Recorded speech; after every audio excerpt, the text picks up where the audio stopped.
The corporate executives laughed when they mockingly asked Maria Santos, the quiet night janitor, to cook for their emergency board meeting, never knowing that the woman scrubbing their floors had once commanded the most prestigious kitchen in Paris and held 3 Michelin stars before tragedy forced her into hiding. Before I continue the story, please subscribe. I need to reach 1,000 subscribers so I can keep bringing you stories like this every day. It's just one click for you, but it means a lot to me. Thank you! The corporate executives laughed when they mockingly asked Maria Santos, the quiet night janitor, to cook for their emergency board meeting, never knowing that the woman scrubbing their floors had once commanded the most prestigious kitchen in Paris and held 3 Michelin stars before tragedy forced her into hiding. The gleaming towers of Pinnacle Industries pierced the Manhattan skyline like steel daggers, their glass facades reflecting the cold ambition that pulsed through every floor of the 50-story monument to corporate power. On the 42nd floor, the executive conference room hummed with tension as polished leather shoes clicked against Italian marble, their owners pacing like caged predators before tomorrow's make-or-break investor presentation. Richard Blackwell, the silver-haired chief executive officer, gripped his phone with white knuckles as another vendor delivered the devastating news that would send lesser men scrambling for their resumes. 20 of the most influential investors in the world would arrive in 12 hours, expecting a flawless demonstration of hospitality, and their carefully orchestrated catering had just collapsed like a house of cards. 3 floors below, Maria Santos pushed her cleaning cart through the dimly lit corridors with the same quiet grace she had carried for the past 3 years, her weathered hands moving efficiently across surfaces that would never know the stories they held. Her graying hair was pulled back in a simple bun, and her uniform hung loosely on her small frame, giving no hint of the fire that once burned in kitchens where presidents and celebrities had begged for reservations. She moved like a ghost through their world, invisible to the executives who saw only a middle-aged woman with calloused hands and tired eyes, never imagining that those same hands had once created culinary masterpieces that brought grown men to tears. The fluorescent lights cast harsh shadows as she methodically emptied trash cans filled with the remnants of their excess, her ears catching fragments of their panicked conversations about tomorrow's disaster. She had learned to blend into the background, to become part of the furniture in their minds, a skill that had served her well in this life of chosen anonymity. But tonight, as their voices rose in desperation and their carefully constructed world began to crumble, Maria felt something stirring in her chest that she had buried beneath years of grief and self-imposed exile from the world that had once celebrated her name. The conference room fell silent, as if someone had sucked all the oxygen from the air. 20 pairs of eyes staring at the small woman in the doorway, whose calm words had just shattered their moment of cruel entertainment like a stone through glass. Richard Blackwell's laughter died in his throat, his face cycling through confusion, disbelief, and something that might have been embarrassment as he realized their joke had taken an unexpected turn into reality. "You're serious," he said, his voice lacking its earlier venom, replaced by the uncertain tone of a man who had just discovered his prey might have teeth. Maria stepped fully into the room, her worn sneakers silent on the imported marble, her presence somehow filling the space despite her modest stature, and nodded with the kind of quiet certainty that made even the most arrogant men pause. "I am very serious, Mr. Blackwell," she replied, her accent lending a musical quality to words that carried decades of experience. "I can prepare a meal for your 20 guests that will exceed your expectations, if you will allow me." The executives exchanged glances like children who had just seen their teacher perform magic, their carefully maintained superiority cracking, as this woman they had dismissed as invisible began to reveal depths they had never bothered to explore. Vice President Thompson cleared his throat nervously, his earlier joviality replaced by genuine curiosity. "What would you need exactly, assuming we were to take you up on this offer?" Maria's weathered hands clasped behind her back, her posture straight despite the years of bending over mop buckets and vacuum cleaners, and she spoke with the measured precision of someone calculating not just ingredients, but possibilities. $500 for ingredients, access to your executive kitchen beginning at 5 in the morning, and your trust, she said simply, as if she were discussing the weather rather than proposing to save their corporate reputations.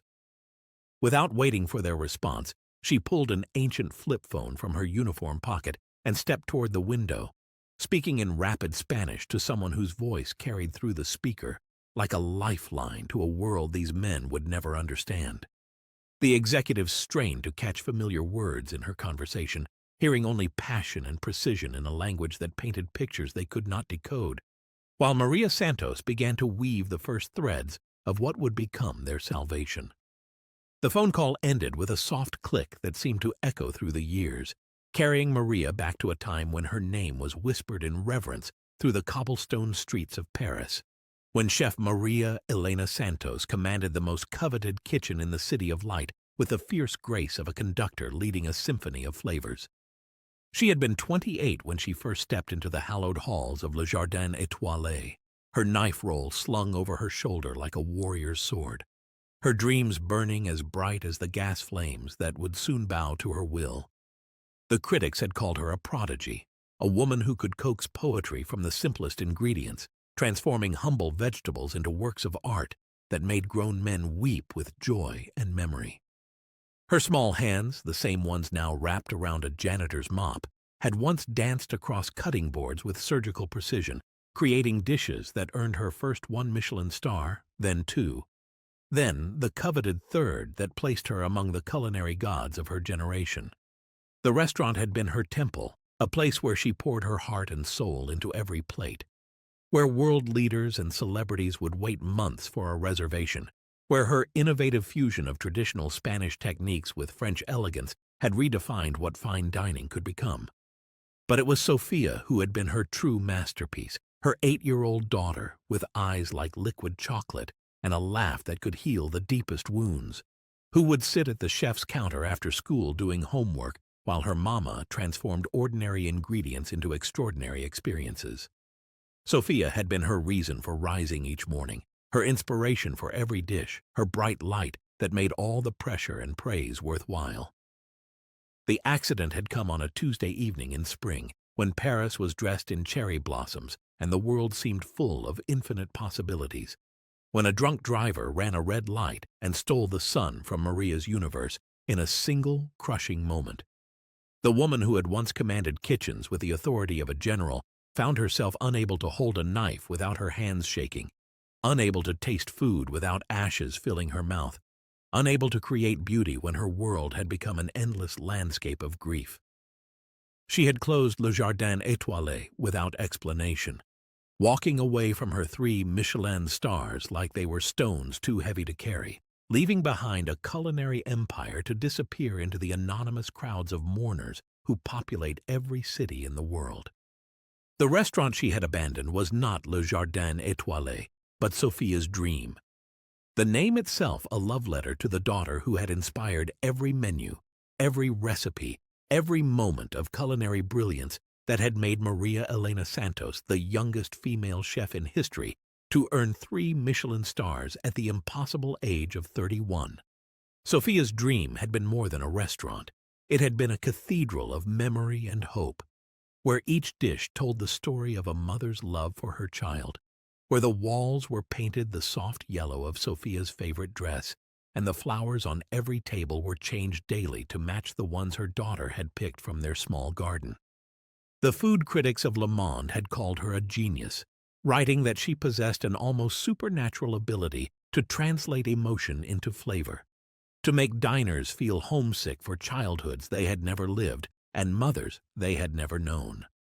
Her signature dish, a deconstructed paella that she had invented while teaching Sophia to cook rice, had become legendary throughout Europe, with food pilgrims traveling from every corner of the continent just to experience the way she could make saffron sing and seafood dance on plates that were themselves works of art. But success had come with a price that no amount of acclaim could justify. The long hours and demanding schedule that had kept her in the kitchen when she should have been walking Sophia to school. The perfectionism that made her miss bedtime stories for the sake of one more sauce adjustment. the guilt that gnawed at her soul like a cancer even as the accolades poured in.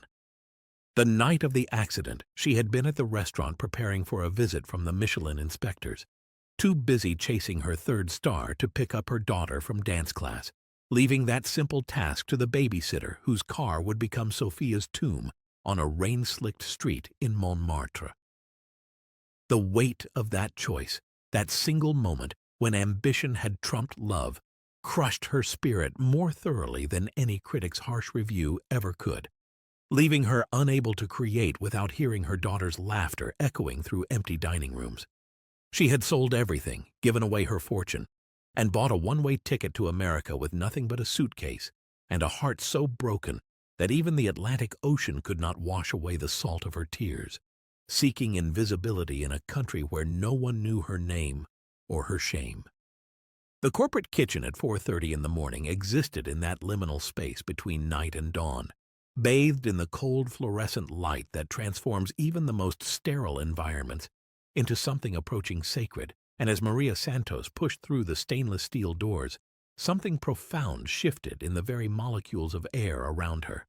Her janitor's uniform seemed to fall away like a discarded chrysalis as she surveyed the gleaming expanse of commercial-grade equipment, her weathered hands running along the edges of prep tables with the reverence of a pianist caressing ivory keys, her dark eyes cataloging every tool, every surface, every possibility with the systematic precision of a master returning to her domain. The transformation was subtle at first, a straightening of her shoulders, a lengthening of her stride, a way of moving that spoke of muscle memory carved deep by decades of commanding professional kitchens where every second counted and every motion had purpose. She opened the massive walk-in refrigerator and stepped inside, her breath forming small clouds as she conducted a mental inventory that would have impressed any sous chef, her fingers testing the firmness of vegetables, the marbling of meat, the freshness of herbs with the expertise of someone who could determine a tomato's origin by touch alone. The way she handled a chef's knife from the executive kitchen's knife block revealed everything the watching security cameras could not capture, the blade becoming an extension of her hand as she tested its balance with small, precise cuts through the air that spoke of thousands of hours spent in pursuit of culinary perfection. She moved through the space like a dancer who had memorized every step of an ancient choreography, her hands arranging mise-en-place stations with mathematical precision, her body falling into rhythms that had once commanded kitchens where presidents dined and critics wept. The simple act of tying her graying hair back with a rubber band somehow transformed her from invisible cleaning woman to something approaching royalty, her posture radiating the quiet authority of someone who had spent years being obeyed without question by teams of trained professionals. Even the way she washed her hands spoke of ritual and reverence, the soap and water becoming a baptism that prepared her to touch ingredients worthy of transformation. Her movements so fluid and purposeful that the empty kitchen seemed to hold its breath in anticipation of magic. The first rays of dawn painted the city in shades of amber and gold as Maria made her pilgrimage through the ethnic markets of Queens, her small frame moving with purpose through stalls where vendors called out their morning greetings in languages that painted the air with the music of distant homelands. At Rodriguez Market, old Miguel's weathered face broke into a smile of recognition that transcended the years, his eyes widening as he whispered, "Dios mío, Chef Santos," in Spanish thick with disbelief and reverence, before carefully selecting the finest saffron threads from his private reserve, the precious spice that glowed like captured sunlight in tiny glass vials.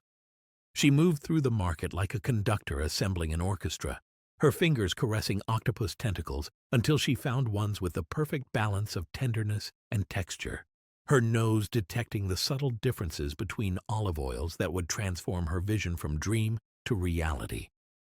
At the fish counter, Mrs. Chen nearly dropped her cleaver when she recognized the woman who had once made her humble neighborhood famous by featuring her sea bass in a dish that earned a James Beard nomination, the elderly vendor immediately disappearing into her walk-in cooler to emerge with specimens so fresh they seemed to shimmer with life. Maria's shopping list existed only in her mind, a mental symphony of flavors that built upon each other like movements in a concerto. Each ingredient chosen not just for its individual merit, but for how it would dance with its companions on plates that would soon become canvases.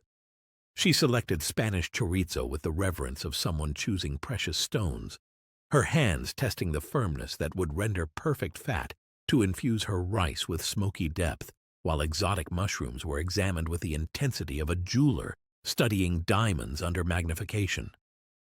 The vendors watched in silent awe as she filled her cart with ingredients that told a story they could only guess at, her selection speaking of a culinary vision so complex and sophisticated that even these seasoned professionals found themselves holding their breath in anticipation. By 7 in the morning, she had assembled what appeared to be a random collection of premium ingredients. But her dark eyes held the secret knowledge of how these individual notes would soon combine to create a symphony that would change the lives of everyone who tasted it. The corporate kitchen became a sacred cathedral as Maria began her culinary resurrection, her movements flowing with the liquid grace of someone who had found their way back to the altar of their deepest calling after years of wandering in the wilderness of grief and self-imposed exile. Her knife work was poetry written in steel and flesh, each cut so precise and rhythmic that the sound created its own percussion against the cutting board, onions falling away in perfect brunoise that would have made culinary school instructors weep with envy. The way she moved through the space defied the laws of efficiency that governed corporate kitchens, her body swaying to music only she could hear as decades of muscle memory guided her hands through preparations that transformed simple ingredients into the building blocks of transcendence. She worked without recipes or measuring cups, her fingers adding pinches of saffron and dashes of smoked paprika with the intuitive precision of someone who had long ago moved beyond the need for written instructions, her cooking becoming a meditation that healed wounds she had carried for 3 years.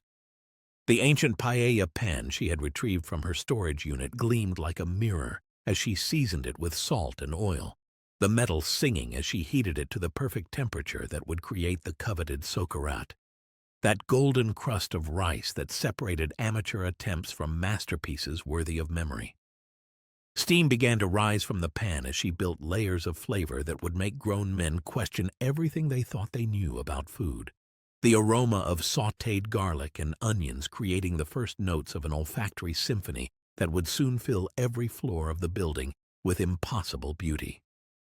Her hands moved without conscious thought as she added arboreal rice grain by grain, each kernel toasted to perfection before precious saffron stock was ladled in small amounts. The ancient technique requiring patience and attention that modern kitchens had forgotten in their rush toward efficiency. The kitchen filled with the sounds of creation, the gentle sizzle of seafood meeting hot oil, the whisper of herbs being folded into sauces, the rhythmic stirring that kept rice from sticking while allowing flavors to marry in ways that would soon reduce hardened executives to tears of recognition. By 8 in the morning, aromas were escaping through ventilation systems and under doorways, creeping through the building like benevolent spirits that whispered promises of redemption and joy to every soul lucky enough to breathe them in. The impossible aromas drifting through Pinnacle Industries' ventilation system drew early arriving employees like moths to flame, their usual morning routines forgotten as they found themselves following scent trails that promised miracles their corporate cafeteria had never delivered. Security guard Miguel Rodriguez, who had worked the graveyard shift for 15 years, stopped his rounds on the 38th floor and closed his eyes, his weathered face breaking into a smile as the familiar perfume of saffron and seafood transported him back to his grandmother's kitchen in Valencia, where Sunday mornings meant paella and family gathered around tables that groaned under the weight of love. He descended to the executive kitchen like a pilgrim approaching a shrine, his radio crackling with confused reports from other guards, asking if there was a gas leak or electrical fire that could produce such heavenly smoke. But Miguel knew better as he peered through the kitchen's porthole window and saw Maria Santos moving like a master conductor, leading an invisible orchestra. Word spread through the building's lower floors with the speed of wildfire. Custodial staff and maintenance workers gathering in small groups to whisper about the magic happening in the executive kitchen. Their voices filled with wonder as they shared stories of smells so beautiful they made hardened men think of their mothers and childhood Sundays when the world still held infinite possibilities.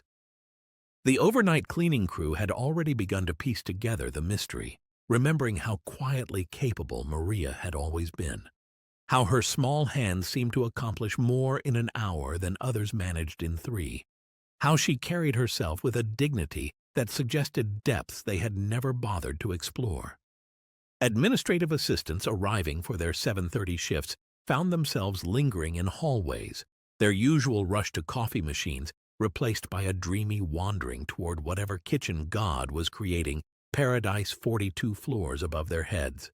Meanwhile, the executives slept peacefully in their suburban mansions, their Italian marble kitchens cold and unused, their imported coffee makers programmed to brew weak solutions that bore no resemblance to the alchemy happening in their corporate tower.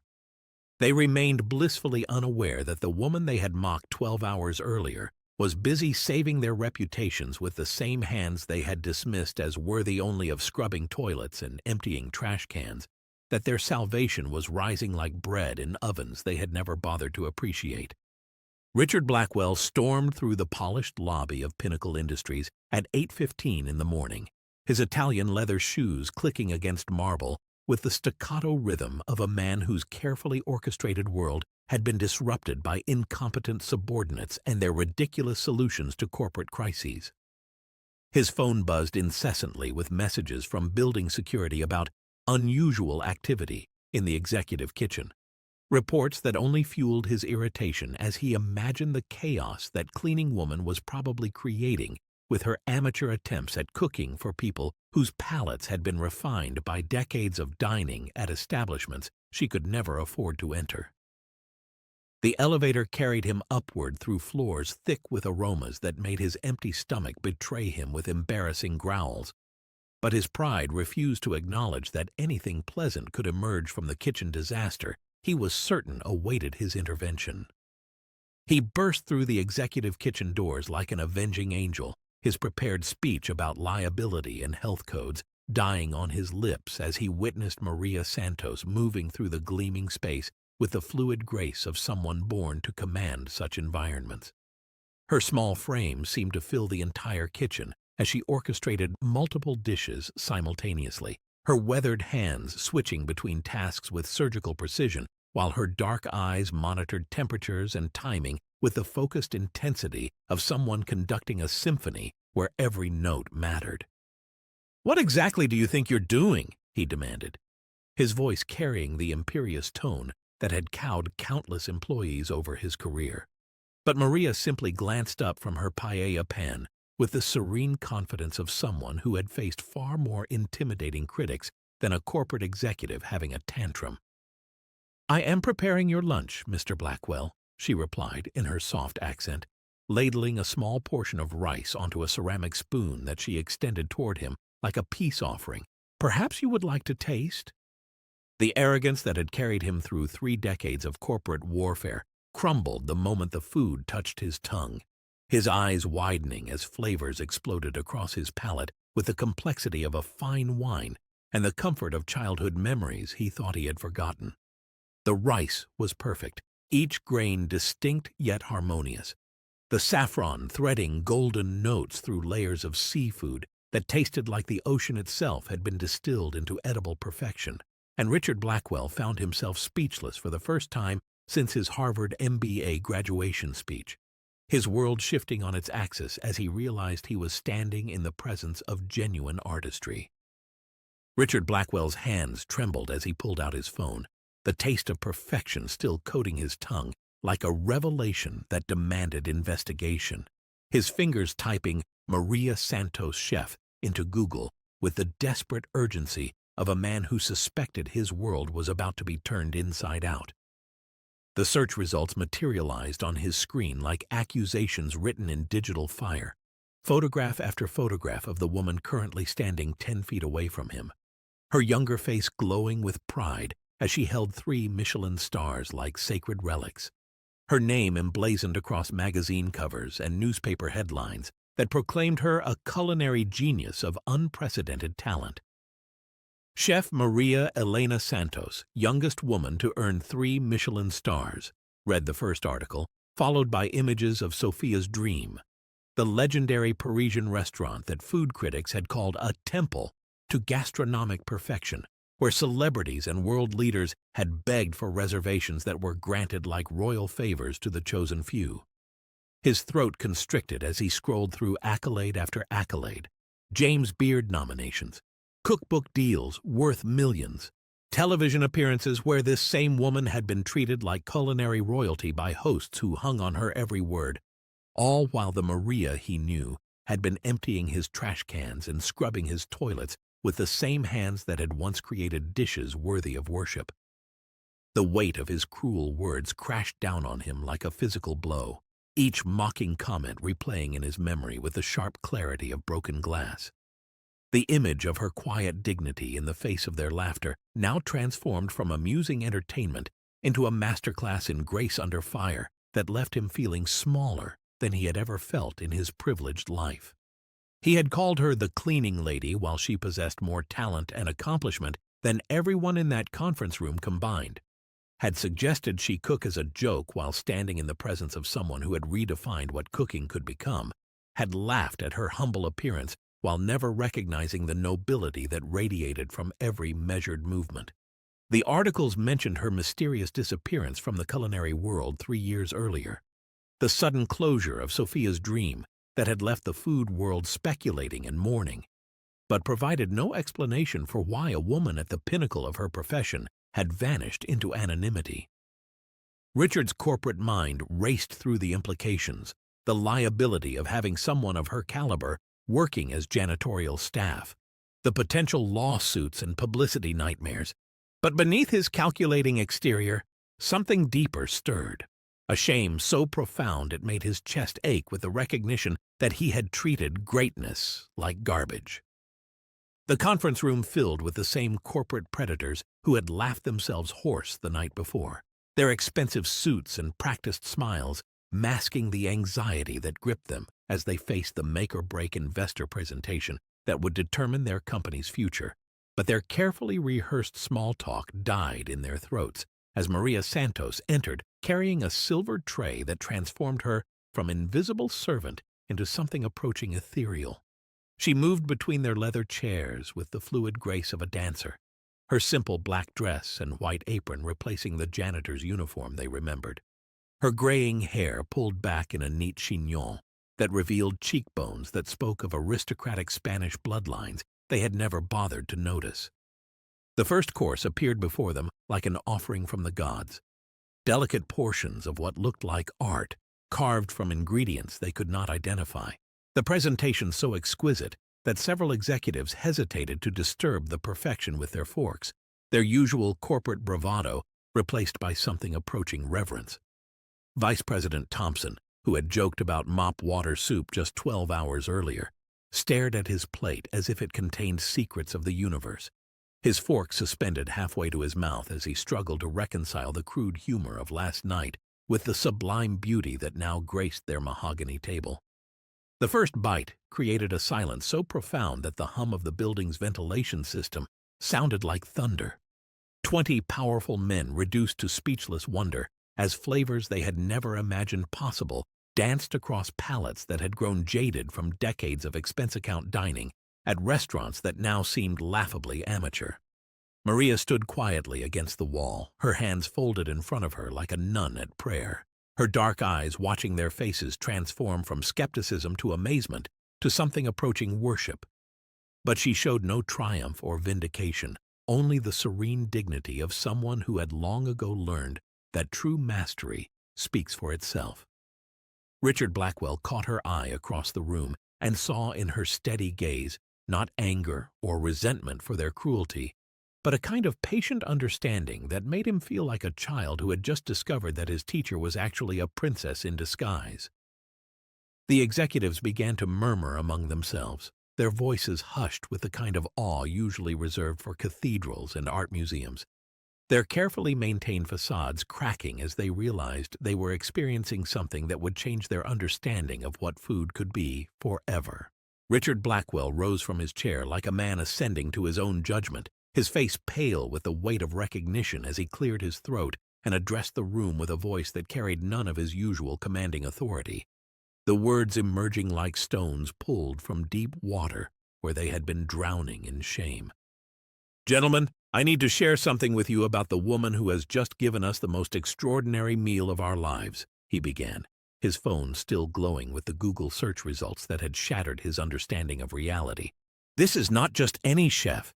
This is Chef Maria Elena Santos, the youngest woman in history to earn 3 Michelin stars, the owner of Sophia's Dream in Paris, one of the most celebrated restaurants in the world." The conference room erupted in a chaos of dropped forks and stunned exclamations, 20 powerful men suddenly understanding that they had spent the morning being served by culinary royalty, while the woman they had mocked as a cleaning lady stood quietly against the wall, her dignity intact despite their collective shame. Vice President Thompson's face flushed crimson as he remembered his jokes about mop water soup, while board member Harrison stared at Maria with the expression of someone who had just realized he had been making small talk with Mozart without recognizing the composer. "We laughed at you," Richard continued, his voice breaking slightly as the full weight of their cruelty settled over the room like a suffocating blanket. "We suggested you cook as a joke, never knowing we were speaking to someone whose talent surpasses anything we could ever achieve." Maria stepped forward with the same quiet grace that had carried her through 3 years of invisible service, her hands folded calmly in front of her as she faced the room full of men whose worldviews had just been reconstructed by her artistry. "There is no shame in not knowing who I was," she said softly, her accented voice carrying the wisdom of someone who had survived losses that would have destroyed lesser souls. "I chose to become invisible, to hide from a world that knew my name, but could not heal my heart." The silence that followed her words was different from the awed quiet that had accompanied their meal. This was the heavy silence of men confronting their own capacity for casual cruelty, their comfortable assumptions about worth and dignity crumbling like houses built on sand. "I lost my daughter 3 years ago," Maria continued, her voice steady despite the tears that threatened at the corners of her dark eyes. "And with her, I lost the joy that made cooking possible. So I came here to America to disappear, to find peace in work that asked nothing of my broken spirit." The words hung in the air like prayers spoken in an empty cathedral, and for the first time since that terrible Tuesday evening in Paris, Maria Elena Santos felt the dam that had held back 3 years of grief begin to crack and crumble under the weight of truth finally spoken aloud. "Sophia was 8 years old," she whispered, her voice breaking like glass as the carefully constructed walls around her heart began to collapse, tears streaming down her weathered cheeks as she clutched the back of a leather chair for support. "She was everything beautiful in this world, my little girl who would sit in my kitchen doing her homework while I cooked, who believed that her mama could make magic with salt and fire." The executives sat frozen in their seats, their corporate composure shattered as they witnessed the complete emotional breakdown of a woman whose strength had seemed unshakable just moments before, her small frame trembling with sobs that seemed to emerge from the deepest places of human suffering. "The night she died, I was at the restaurant chasing my 3rd Michelin star, too busy creating masterpieces for strangers to pick up my own daughter. From dance class," Maria continued, her words punctuated by gasps for air between waves of grief that had been suppressed for far too long. "I sent the babysitter instead, and she died in that car while I was perfecting a sauce that no longer mattered, adjusting seasoning while my daughter's light went out forever in a hospital room where I should have been holding her hand." Richard Blackwell felt tears coursing down his own cheeks as he watched this woman who had served them with such grace reveal the depths of pain that had driven her into exile. His earlier shame transformed into something approaching agony as he understood that their cruelty had been directed at someone carrying a burden that would have crushed most people completely. Vice President Thompson openly wept, his usual bluster replaced by raw empathy for a mother's loss that transcended every boundary of class and culture, while other board members sat in stunned silence as they grappled with the recognition that their casual mockery had targeted someone whose suffering made their corporate complaints seem pathetically trivial. Every time I cooked after that, I could hear her laughter echoing in empty dining rooms, could see her little hands reaching for tastes of sauces that would never again bring joy, only memories of what I had lost because I chose my career over my child, Maria sobbed, her words becoming a cathartic flood that seemed to wash away years of self-imposed isolation and punishment. The corporate conference room transformed into a confessional, where she finally released the guilt that had been poisoning her soul since that terrible night when ambition had cost her everything that truly mattered. The transformation in the conference room was as profound as alchemy. 20 hardened corporate warriors reduced to their essential humanity as they witnessed genuine suffering that made their quarterly reports and profit margins seem like children's games played with monopoly money. Richard Blackwell was the first to stand, his movement slow and reverent as he approached Maria with the careful respect one might show to a wounded bird. His voice barely above a whisper as he spoke words that carried the weight of corporate authority turned toward compassion. "Chef Santos, we want to help you return to where you belong," he said, his usual commanding tone replaced by something approaching prayer. "We have resources, connections, whatever you need to rebuild what you've lost." The other executives began to murmur their agreement, their voices creating a chorus of offers that ranged from financial backing to real estate connections, their competitive instincts redirected toward the goal of restoring greatness rather than destroying it. Vice President Thompson, his face still streaked with tears, leaned forward with the earnestness of someone making a sacred vow. "We could help you open a new restaurant, something that honors your daughter's memory while letting the world experience your gift again." But Maria shook her head slowly, her tears beginning to subside as she struggled with the concept of leaving the protective cocoon of anonymity that had been her refuge for 3 years of healing. "I do not know if I am ready to face that world again," she admitted, her voice carrying the uncertainty of someone who had built their identity around hiddenness. "The lights, the cameras, the critics who will want to know why I disappeared. It feels like stepping naked into a storm after years of shelter." Board member Harrison surprised everyone, including himself, by speaking with a gentleness that his wife hadn't heard in decades. "Maybe it doesn't have to be about returning to what you were. Maybe it could be about becoming something new, something that honors both your talent and your grief." The executives found themselves leaning forward like disciples receiving wisdom from a master, their usual power dynamics forgotten as they experienced something unprecedented in their corporate careers, genuine human connection that transcended the artificial barriers of hierarchy and wealth. Maria looked around the room at faces that had been transformed from mockery to compassion, seeing in their eyes not the hunger for profit that usually motivated their actions, but something approaching love. The recognition that they had been privileged to witness both her artistry and her vulnerability, and that such privilege carried the responsibility of protection rather than exploitation. The proposal that emerged from their collective consciousness was unlike anything that had ever been discussed in that marble-walled cathedral of corporate decision-making. Richard Blackwell's voice carrying the passionate conviction of a man who had discovered that his company's greatest investment opportunity had nothing to do with quarterly profits and everything to do with restoring human dignity. "We want to create the Sofia Santos Foundation," he announced, his words falling into the reverent silence like seeds planted in sacred ground. "A culinary arts program that teaches underprivileged children to cook, to find joy and purpose in creating something beautiful with their own hands, just as your daughter would have wanted." The executives nodded with unanimous enthusiasm that surprised even themselves, their usual skepticism replaced by something approaching evangelical fervor as they envisioned transforming their corporate social responsibility budget into something that actually mattered beyond tax deductions and public relations opportunities. Vice President Thompson added his voice to the growing chorus of commitment. "We could start with community kitchens in low-income neighborhoods, Places where children could learn not just cooking techniques, but life skills, confidence, the kind of foundation that comes from creating something meaningful. Maria felt something shifting deep within her chest, a stirring that she had not experienced since that terrible Tuesday in Paris. As if Sophia's spirit was whispering encouragement from whatever realm holds the souls of children who leave this world too soon.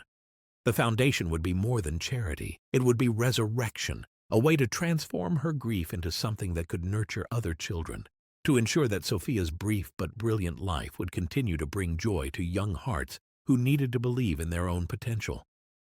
"You could teach when you wanted, as much as you wanted," Richard continued, his corporate mind working overtime to remove every obstacle that might prevent her from accepting their offer. No pressure, no publicity unless you choose it, just the opportunity to share your gift in a way that honors both your talent and your daughter's memory. The board members watched her face carefully, seeing the internal battle between the safety of anonymity and the pull of purpose, understanding that they were asking someone who had been hiding in plain sight to step back into a world that had once celebrated her, but could never truly comprehend the price of her success. Maria's weathered hands trembled slightly as she considered the possibility that her skills, dormant for so long, could become instruments of healing rather than sources of pain, that cooking could once again become an act of love rather than a reminder of loss. The moment of clarity came like dawn breaking over mountains, sudden and complete, as Maria realized that hiding from her gift was not protecting Sophia's memory but dishonoring it, that her daughter's spirit lived not in the silence of abandoned kitchens, but in the joy that cooking could bring to others who needed to taste hope. "Sophia used to tell me that my food made people happy the way her hugs made me happy," she said, her voice growing stronger with each word, as 3 years of self-imposed exile began to crack like an eggshell from which new life was struggling to emerge. "She would be heartbroken to know that I stopped sharing that happiness because I was afraid of my own love for her." The executives held their breath as they watched her transformation, the gradual straightening of her shoulders and brightening of her eyes, speaking of a woman rediscovering her purpose after wandering in a wilderness of grief that had nearly consumed her completely. "I accept your offer," Maria announced with the quiet authority of someone who had just chosen life over mere survival. "But not just the foundation. I want to open a small restaurant, too. Nothing grand or famous, just a place where people can taste the food of my grandmother and my mother, where every dish tells the story of where I came from and who I learned to love."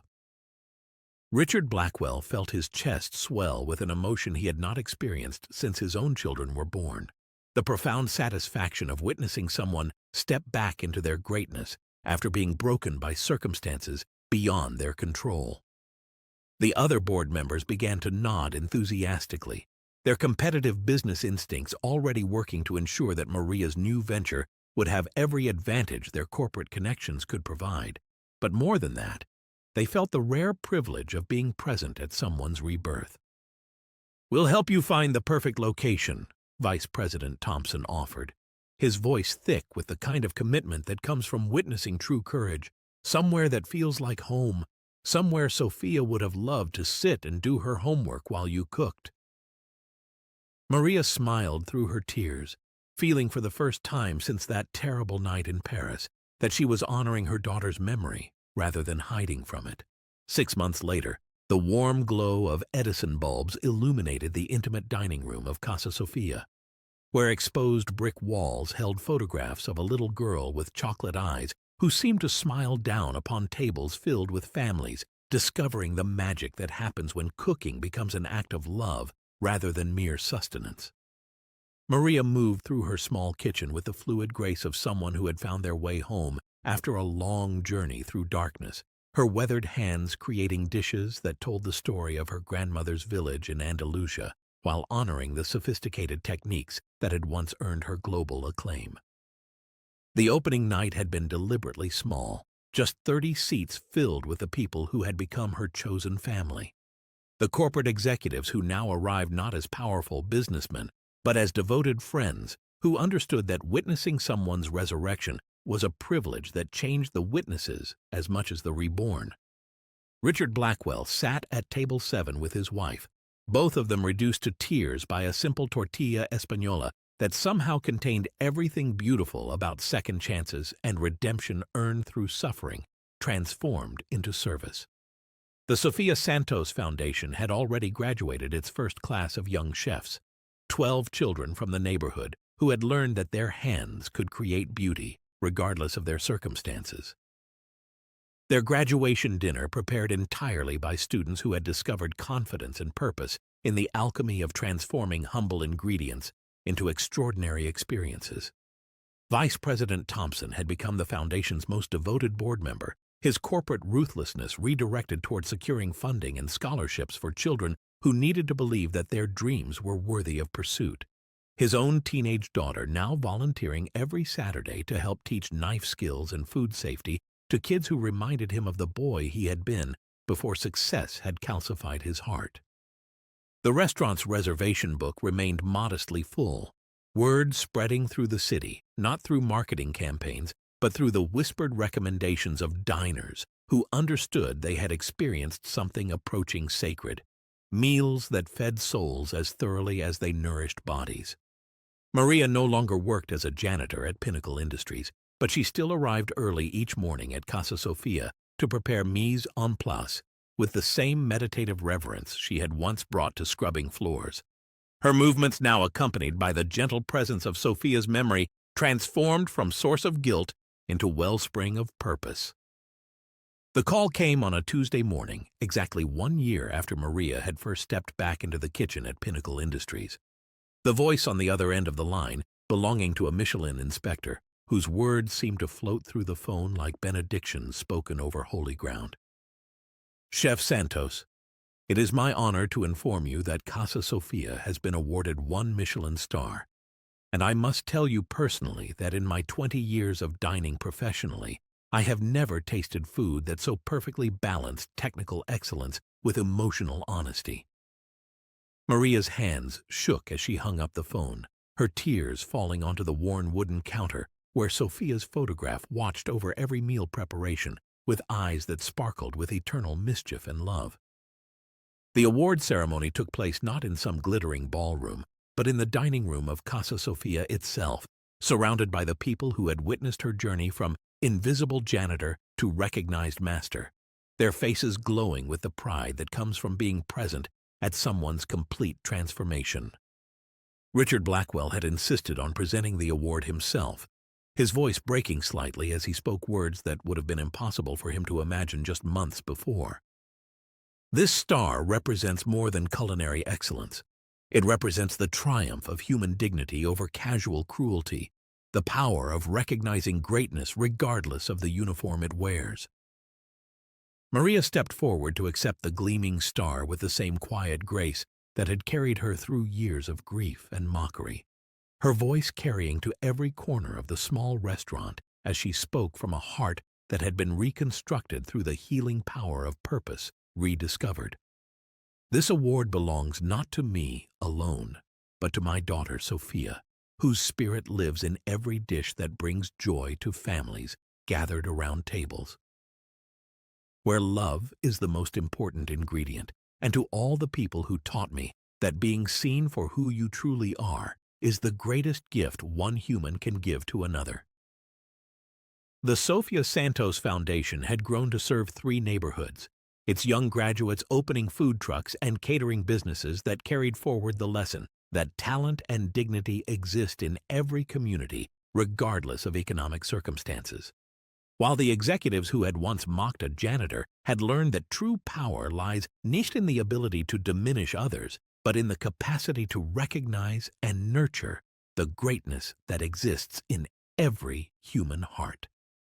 The restaurant's walls now held not just Sofia's photographs, but images of foundation graduates, their proud faces serving as permanent reminders that every act of kindness creates ripples that extend far beyond the original gesture, transforming mockery into mentorship and cruelty into compassion that changes the world one meal at a time.